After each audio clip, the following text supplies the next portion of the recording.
Ali ste vedeli, da so prav na naših tleh našli najstarejše leseno kolo z osjo na svetu in da ne obstaja skoraj noben avtomobil, ki ne bi imel vsaj enega dela proizvedenega v Sloveniji?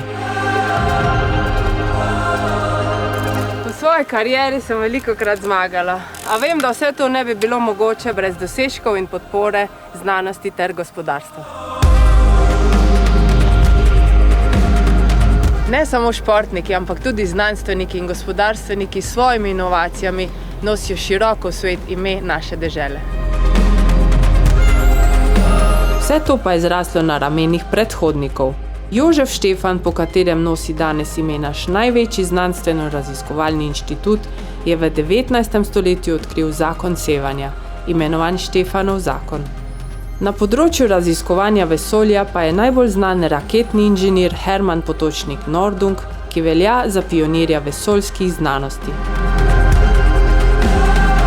Prav znanstveniki z inštituta Jožefa Štefana so na področju umetne inteligence v svetovnem vrhu.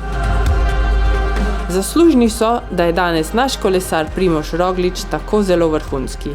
Na podlagi meritev so mu predlagali prav ta šport. To, Primož! Naše gospodarstvo slovi kot zeleno, kreativno in pametno. In v tem duhu so se rodili visoko inovativni produkti, ki so našo državo postavili na svetovni zemljevid. Pa naj bodo to pasivne hiše, ki ne proizvajajo nikakršnega ogljičnega odtisa na okolje, ali pa ultra lahka motorna jadralna letala, ali pa s termalno vodo ogrevani rastlinjaki. Športniki želimo z vsako tekmo izboljšati rezultate. Naša podjetja pa svojo inovativnostjo želijo premikati meje tehnološkega razvoja. To pa je spodbudno tudi za tuje investicije.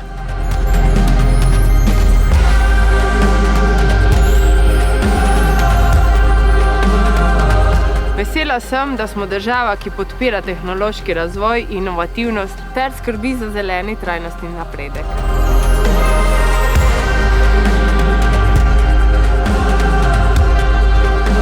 Zelena, pametna in ustvarjalna, to je moja dežela.